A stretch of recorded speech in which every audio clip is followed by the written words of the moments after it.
I think this is really funny. Next one, obviously. Nope, that doesn't work either. I'm in the car. In the van. This is fun. This works. You cannot see my life. It's beautiful.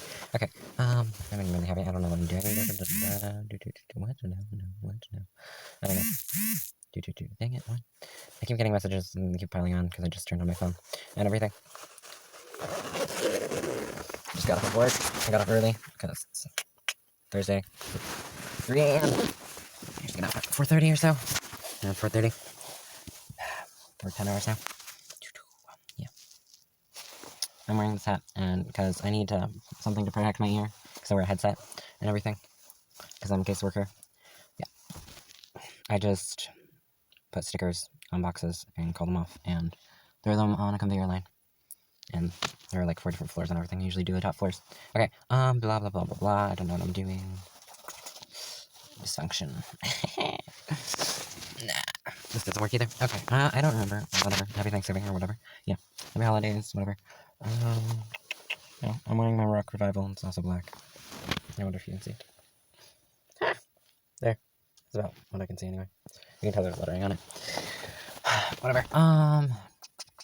I don't know if I feel like doing anything. I keep getting distracted. Okay, I want to do my rant. I have 2 page read, and I kept thinking about it on the ride home. And kept me occupied for at least an hour. Should have been around an hour. Yeah. Just on the way home and while I was finishing work and everything. Yeah. Oh, yeah. So I had to reschedule my psych eval. And then I had that. And then I switched to 3 medications, so I'm going to start that soon. So it's going to be a little wonky. My work week will probably finally be solid and everything. Yeah. I finally always at least have 2 days off. I'll probably have to, will probably be some mandated overtime.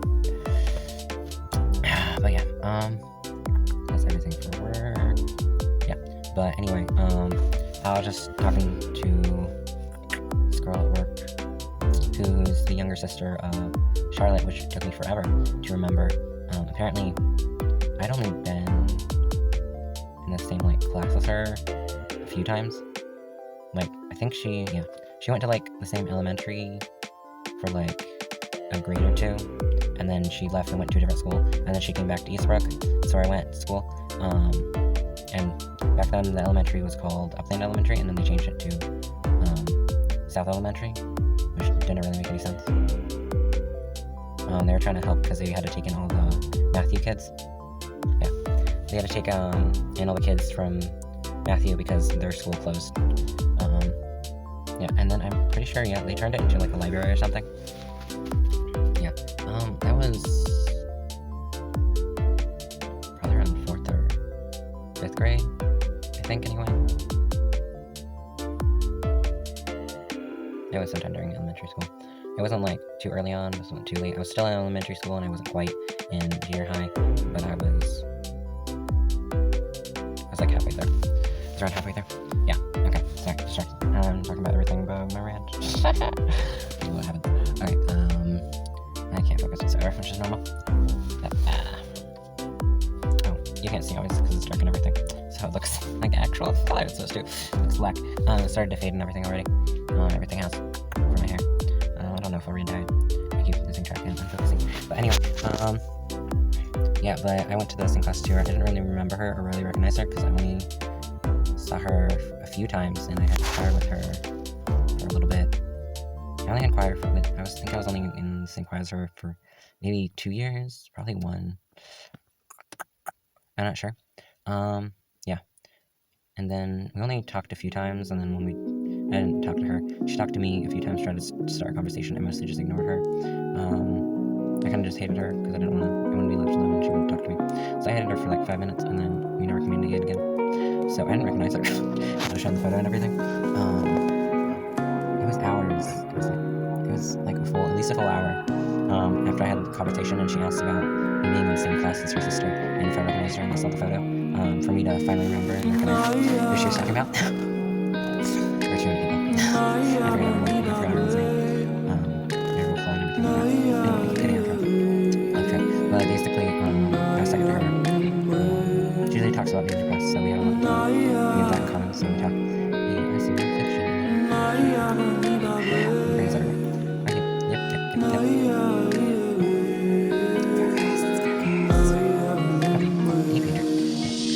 Talk to her. So I realized when I spoke to her that I had seen a list for face psychiatrists. We never find anything. We're just like, they always just confirm. And like, you have depression and anxiety. I told you that before we started. Like, you confirm it. Or like, what would it be like? I really like for someone to be, this is your problem, this is your problem. Because like, I know there's more going on. And like, I always have to figure it out. I would like someone else to figure it out. You know? Because I always figure it out before everyone else. Like, I always diagnose myself and always figure it out. And then they come and I tell you, and you're like, yeah, you're right. Yeah, I knew that. That job was something new. Okay, yeah, I really sure was that. Yeah, so I sleep for it. And then I was thinking about that. And we talked about that. And then after that, which is the difference.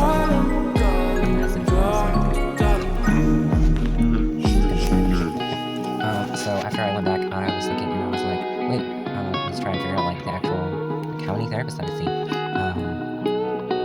know I'm pretty, because I'm gonna see a new therapist, and I forgot to mention that when I was talking to her. So yeah, and they were able to explain everything. Anything else, and I don't remember, and that's how it works. And they haven't suggested or recommended or said that they won't be referred as any kind of species. So I'm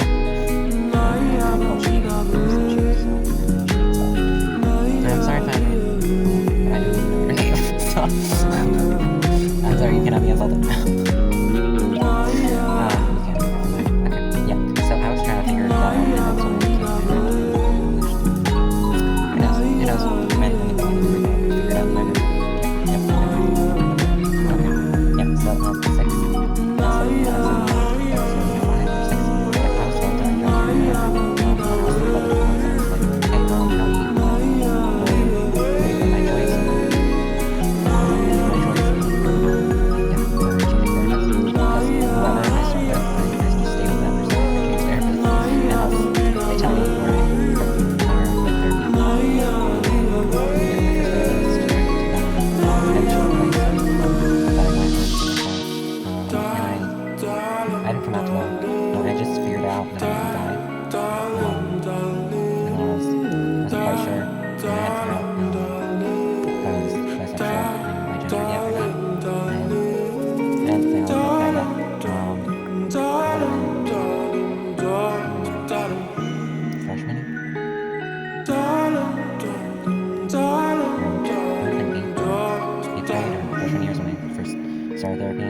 Therapist and everything. I think it was freshman year.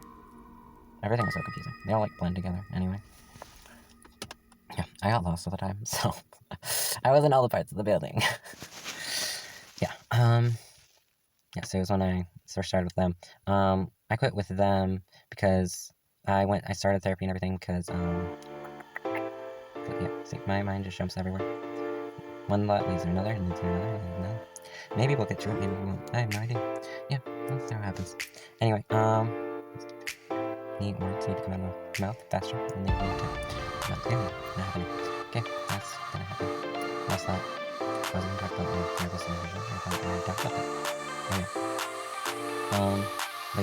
But that office, I'm pretty sure, closed and they moved to the other office. That or the place didn't close, and the therapist I was working with moved to the other office. But I think that office was in our vicinity at the time, so yeah, I'm almost positive that they went and moved to the other office. Yeah, so and then I just didn't continue therapy for a while after that, and then I saw the next therapist after that, yeah. So was my second therapist? I thought there were more therapists in between. Was it just the first one? I don't know. Maybe. I might be skipping and forgetting one, but I'm pretty sure, yeah. So it was just the Life Center, then Water Center, something water. I had somewhere. Starts with something water, in Muncie. Yeah. So Hartford City, then Muncie, and then Marion, and then again, Cornerstone, and then Bash. Yeah. It's all the locations. Is that, I'm pretty sure, yeah. Yeah. The psychiatrist sent me with 3 medications, and she said soon, and, I don't have any therapists in the segment. But anyway, since I've seen other therapists, I've seen 3 different therapists. One of them I literally saw once, and then they told me to go somewhere else. Look, we can't help you. Go to that place. They can help you.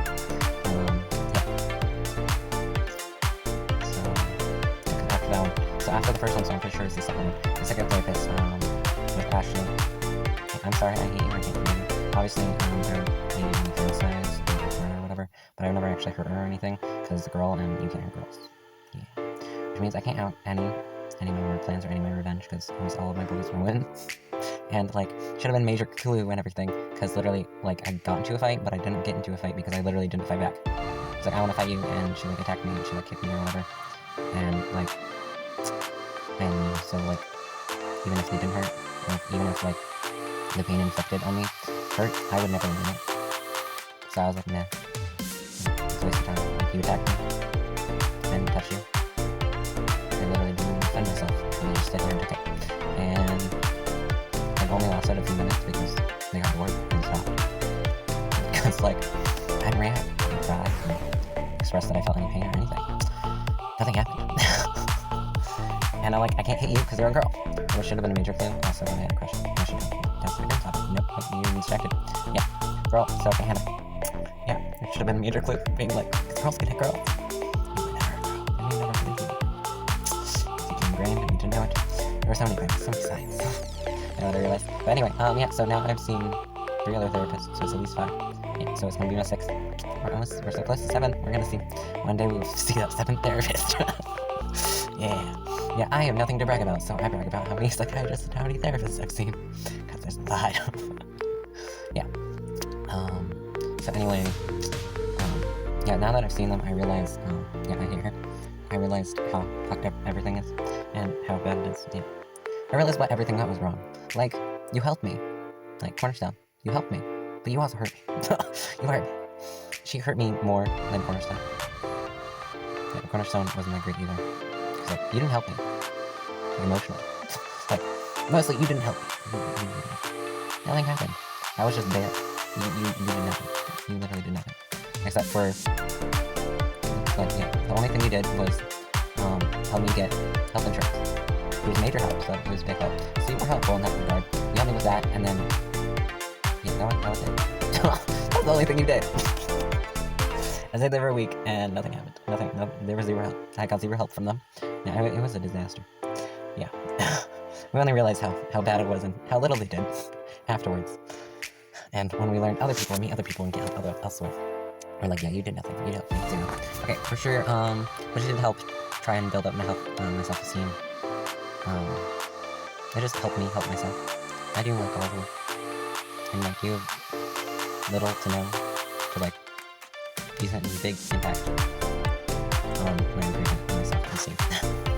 Yeah, so I keep getting distracted, but anyway, so I hate her, everything, mostly the big thing, she's, like, equivalent to Cornerstone, just because, near the end of the last, like, 2 days or so, they had transfer of this woman, and she yelled a lot and everything, and it reminded me of my trauma and my mom, and the screaming and the yelling again. That was screaming and yelling.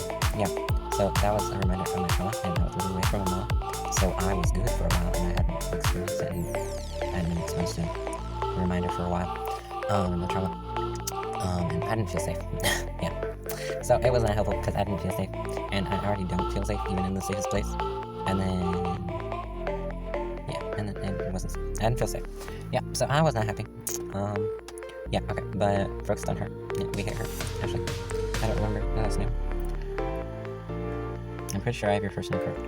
I usually remember if I hate you. I usually remember your name, so I know I didn't hate my coworker's sister because I couldn't remember her. I would have remembered your name. If I hate you, I hate you for a very short time. Wasn't worth it. Don't remember your name. Yeah. So, back to focus. Yeah, Ashley. Yeah. Ashley's a different person. Do you also hate them? Yeah. Okay. So, I can't really communicate. I can't, yeah. That is solid. Yep, and I especially cannot communicate, and I avoid at all costs communicating my emotions and feelings and expressing my discomfort and pain and things like that. Yeah, so, yeah, basically I went to therapy, and she literally stabbed all of my wounds.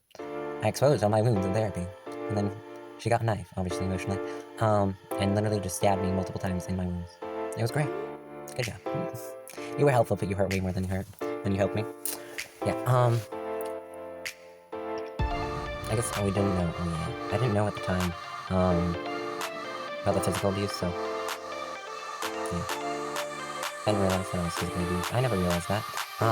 That was my school counselor told me. So, they're like, you were physically abused, and I was like, what, really? What? And then I looked it up for the definition, and it took me a while to get convincing everything. But she told me that after, one of my many panic attacks from school, because at school, they're like, we have like 2 different days, and they're like, we need to give you a presentation and give you like all the warning signs and everything, and all the symptoms and everything, for rape and sexual assault, and I always got a panic attack from that, obviously. I'm gonna talk about that later, probably, maybe, if I remember. I'm gonna forget everything. Yep. And yeah, they were like, physical abuse, they talked about that, and domestic violence, and I always got a panic attack from that. And they're like, yeah, that's abuse, and so, yeah, because, yeah, they would send me to the nurse's office, and they would send me, a few times, and then they just started to send me, just to the counselor's office when I had panic attacks. And then she was talking to me, and during the conversation, she's like, yeah, you were physically abused. It's not just emotionally. You were abused. I was like, oh, what? Really? Okay. So, here's the one person that taught me something new. I learned something new about myself, and that I did not know. Yeah, and that was solidified when I was told by, when I looked at the definition online, and when I was told, by my sister that I had concussed. I was concussed mostly as a child, which I don't remember, obviously. So apparently, I have a lot of physical head trauma that I've experienced throughout my life. Apparently a lot when I was a child, and apparently now I'm an adult, and technically, all my trauma and everything, I've just, I'm 21, because it was my birthday. Second, my mom's birthday was November 6th. Yeah, her birthday was me, whatever. Yeah, this is why. Yeah. I should be called Rant, because I'm just everywhere and spewing. Yeah. No, it makes sense. No. My head is numb. I should not open my coat. I'm freezing. Go in the car and goodbye. Nope. I don't know what I'm doing.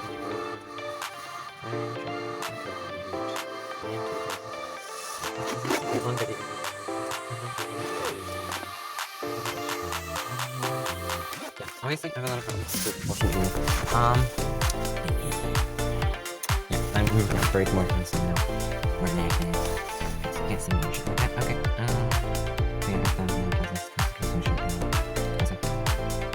I do curse. That happens. I usually curse like a lot when I curse. Sometimes I just a lot of time I don't curse, and I curse like occasionally. Anyways, now it's more rarely because there's a child and everything, so I have to limit and even more. And like I don't do that often anyway. So I just do it a lot in sign language, and I keep hitting myself on stuff. I'm hurting myself on accident on work because I'm moving stuff and throwing pots and things. So I keep cutting my fingers and banging my knees and twisting my ankle and everything. Yeah. So that's the sign language, but I usually don't do it anymore really. I'll become very expressive though when I'm in pain. Whenever I feel pain, I usually just get pissed. You'll get sad or like hurt and then cry and everything. No, I get pissed off. Yeah. So if I ever did get into like a fight where I could fight back, the more pain you cause, the more anger, which just fuels me, which means I won't take you harder, I won't take you more. I've never been like in karate class, I never hit back. Unless there's like weekly and there's just like a fake attack, you know, where they stand far enough away from you so you can practice without actually physically touching each other. So yeah, I keep forgetting everything. Yeah. Anyway, Ashley. Yes, I hate you. What you did wrong was you physically attacked me. You touched me. Yes, you touched me. And you were like, do you even know what rape is? Yeah. You fucking triggered me, and you stabbed me repeatedly. Which makes me, because when it's so hard for me to open up. Yeah, I will do it for random strangers, which means I will tell you shit because I will never ever see you again. And like, I won't wait for your response, and if you do respond, and I open up just the tiniest bit, and you respond negatively, or you don't do positively, you're not patient, you're not understanding, or anything, and if it's like anything, or negative, or uncomfortable, it takes me less than a second, I'll just shut down, I won't communicate. I barely communicated with her. And then, when I did, I was dead. It was great. Great! Thanks so much. Yeah, but she was helpful because, she made me read books out loud. I did not like that, though. Didn't realize that was because of hatred of voice, and I suck at communication. Yeah. But it was more just because it helped because I was saying positive words out loud. She made me read children's books that talked about love and positivity, positive affection, and things like that. Yeah. And then she let me read and borrow a book. It was a trans kid. It was like her biography. I'm pretty sure that's still the right word. Yeah. I was like, yeah. Because she's not dead or anything. So I was thinking, different thing. Yeah, it's called something else when you're dead. And there's a book written about you. Yeah. But anyway, I read that. So that was helpful. And then she was like, yeah, and she gave me a diagnosis of, for a diagnosis of my, yeah, because she's a psychiatrist, she's a doctor, and she's also a counselor. I think she went to MacDoesIt or something like that. Yeah. I was only allowed to go there because it was a Christian place, and she was Christian. Yeah. So my first two counselors, I couldn't choose I helped choose the place for the second place.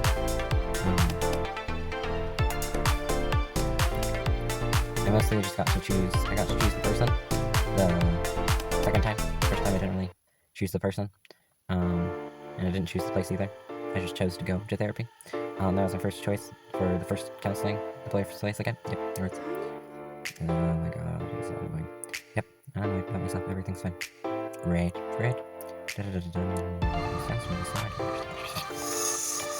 my god, everything's gone. Everything's done, great. It's great. Great. And now everything's stupid, everything's fine. Yeah. Yeah, so I didn't get to choose the location, but I got to choose the person. I helped a little bit with the place, mostly because I chose the person. Well, obviously I didn't choose the person out of anywhere, because they're like assigned to you. But I helped choose in that regard because the location on the person, because they were the only one, it was the only place and only person who could diagnose me. Yeah. So she was like, yes, you have gender dysphoria. I have the medical book and the diagnosis book and everything. So yeah, I was diagnosed. So I guess it was overall that after that, she like diagnosed me in the first few meetings, first like 2. So that was good. Yeah. But she did ask permission to hug me. But oh yeah, I remember. But obviously I didn't say no because when I did, when I was spanked all the time and everything, when I didn't show signs and physical contact, when I didn't hug and kiss people, like on the cheek or hug them, I got more spankings. And when I cried, I got spankings. So I learned not to do a lot of things. Crying and hugging and kissing. All physical contact has been negative.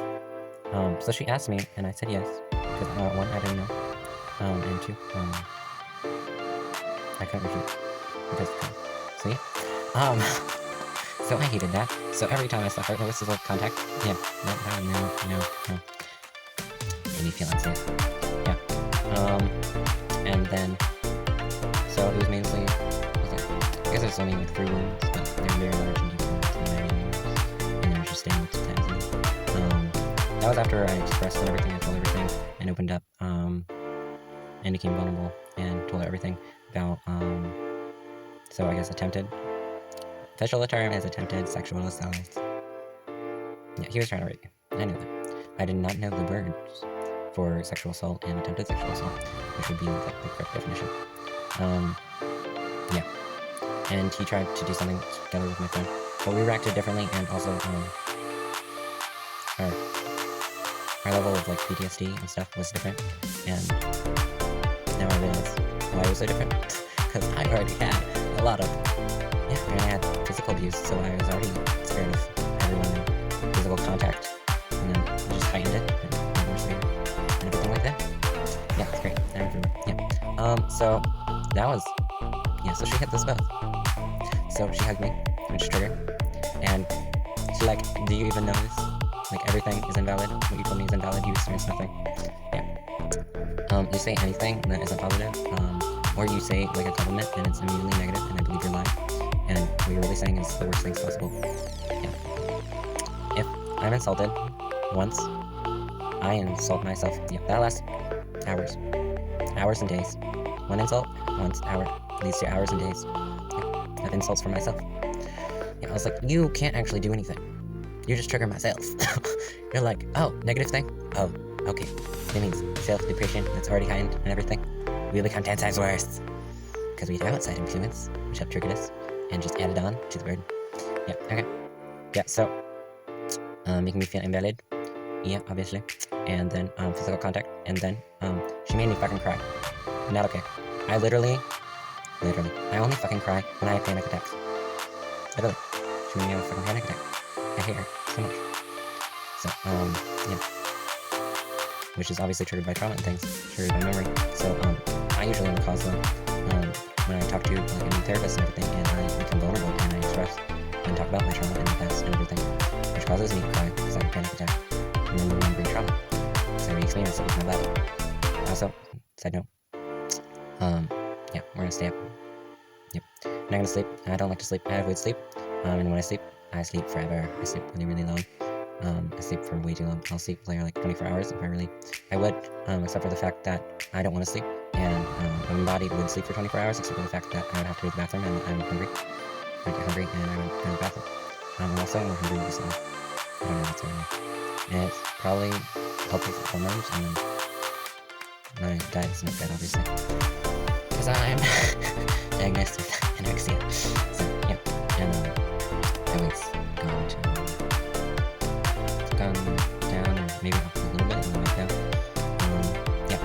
It's, she also checked my weight and height. She's 7'5". Yeah. And then, also, yeah, I'm like 164. Which is like technically like the BMI, the national average, whatever, body mass index, the official one and everything. They always tell me that I'm on, like, used to be like, you're almost obese, or you're obese, and then they tell me that I'm overweight. That's what it tells me. The official thing tells me I'm overweight. I'll only be like underweight if I'm 140. If I become 140 pounds, I'll be underweight. I have no idea if that can happen or will happen. I don't know.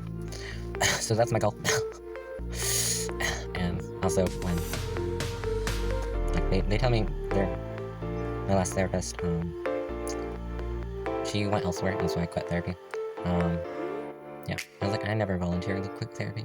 They always send me other places where they leave and things like that, for it to end. But yeah, so I'm actually grateful, to my transphobic and homophobic mother for ending therapy with her. I had moved out at the time. I had just came out. I already had that, where my family got brainwashed me with the Bible and everything. Finally gotten out of that, so they couldn't use religion to control me anymore, and came out to them. I came out online the second time. First time, I wrote on a piece of paper, and they found out. And then we had a conversation, and then after what, they tried to do their own conversion therapy, which I expected, which was ultimately, I don't know. It was the worst possible option that they could do. Yeah. It was like, either they're going to send me to a camp, or they're going to do it themselves. They did it themselves. Yeah. It didn't work, obviously. Yeah. And I was like, you can't kick me out yet, because, one, I'm underage. And two, my sister isn't ready to take me yet. I'm not ready to run away from home. I 100% used, when my brother was officially diagnosed and sent to a mental hospital for a while. Yeah, and they got a restraining order from him. Obviously, apparently, he gave me a concussion. Obviously, I don't remember. I was told by my sister. They went to court, and they got a restraining order against him. So a little bit before that, yeah, a little bit before they got the restraining order, but around the time he was diagnosed and everything, we used the excuse of Timothy being around and me not being safe. I already didn't. But that had just heightened it, and just like to trigger everything, because I literally had to run away with the dog and hide in the barn. Yeah, and I had to call the police and everything. There was a fight between my sisters and everything. Yeah. Shared a lot by Timothy, my brother. Yeah. Everything's a lot less. And he's also on medication now. He's getting treated. He has a place to live. And he's got medication. So, yes. So I can tolerate his existence now. I can tolerate it. Yeah. Yeah, it doesn't really trigger me anymore. I say I tolerate physical contact, but no. I even think about it and it triggers myself. Because myself panic attacks. The idea of physical contact. Yeah, it's a nightmare. So sorry, summary. Yeah, so stabbed me because physical contact, yep, and sexual assault attempt, stabbed me, and yep, trying to review. I'm horrible at this. Yeah, okay. Words make no sense. Hope you figure it out. Yeah. Yeah, that was not talked about. That was not triggered. Nope, we didn't talk about that yet. Nope. I keep talking about random things and random shit that are all problems that I was probably gonna talk about anyway. Oh fuck, I made this way too long. I'm gonna cut this to like 2 different things. Yep. I'm just gonna chop up this video. Ultimately, don't be me, obviously. You should get help and work on yourself and love yourself. But yeah, oh yeah, the bitch made me fucking cry. Yep, we're gonna cuss her the fuck out because she's fucking triggering and I fucking hate her. Yep. I was never heard her because fucking girl, which I'm fucking annoyed about. Can't have women. Cannot limit my imagination of what the fuck I could do to her though, as revenge. Also can't hate her because then I would say okay and lower expectations and prevent and make sure that doesn't happen with new therapists. Yeah, another therapist, none of that shit happened again. This time a third one I started and I was like, no physical contact. Just remember, no physical contact. Yeah. That was fine. She also did homework. That was pretty helpful. And then, yeah, I'm thankful and everything because she made me cry, which was the last visit. Because she's like, let's talk about your family, which was fucking mandated. Pissed off. She literally, I was not living with my mother. You forced me to see her because I needed therapy. That was unavoidable. So we went together. That was fine. I can handle that. But then you're like, no, we must have a therapy session together. Not okay. Not okay. You do not put the abuser and the abusee in the same room together in a triggering situation. And no, none of that was okay. None of that. Nope. Also, when I mentioned being abused, she's like, do you know what abuse is? Yeah. Maybe not to that extent, but about that, yep. Completely invalidated everything. So that was great. Thanks so much. Yeah. So that happened. And then, she went on about blah, blah, blah. Yeah, okay. Yeah, so she was, like, trying to get my mom or whatever to accept me. And then my mom the next day was like, it's okay. And then she's like, a day later, no, it's okay. You're never seeing that therapist again. Yeah. Which now is a good thing because I saw the therapist and they're better. But she made me cry because she talked to my mom. And then she's like, your mom loves you and things like that. Which, no, bitch, fucking no. Love is a lie. I finally learned and untrained myself a little bit. It's a very beautiful lie. It's the most beautiful lie ever told. I was always told that, and it was always used to excuse to brainwash me, and for speaking and the abuse and everything. Yeah. But I learned pretty early on that, no, it's not. I was able to learn because of my best friend and everything. I obviously envious of a lot of things, but mostly, relationship with her mother, was amazing, and her mother is amazing. She's blind, but she's amazing. She's a amazing woman. She taught me about love. And this is real parenting, real paternal love. My siblings also told me about love, taught me about it. Yeah. I was not loved. My parents did not love me. It was a lie. I was always told I love you, and I had to say it back. And I learned not to love them, and to shut them out in my life, to limit my pain. Yeah. And so she triggered that all bullshit. Yep. And she's like, your mother loves you. There's love. You need to accept this love. It's all lies. And I cried because I can't fucking love myself. I can't, and it took me forever. And for the most part, I can't accept other people's love, and I can't believe it, and I believe it's a lie. Part of it's because, like, otherwise, why wasn't I loved? Why can't I be loved? Blah, blah, blah, blah, blah. Yeah, that bullshit. Yep. That depressing bullshit. Yeah, so, blah. Yeah. She triggered that bullshit because I can't believe it. I can't believe it exists. I can't believe that I am loved, that love is an option, that love is even a possibility, that other people can love me, that I could ever be loved, that I can ever accept love, that I could ever love myself. And you have that woman telling me that they love me, but they don't. They don't. It's a lie. There's no love. So yeah, that's how all the fucking times she stabbed me, and why I can't forgive her, and why I'm fucking pissed, and yep. That's my fucking rant. Don't be me. I should have helpful links below so you can get help and not be me. Yes. Don't be me and get help and accept love and all of that bullshit. Yeah. Bye. Whatever. I can't hit button.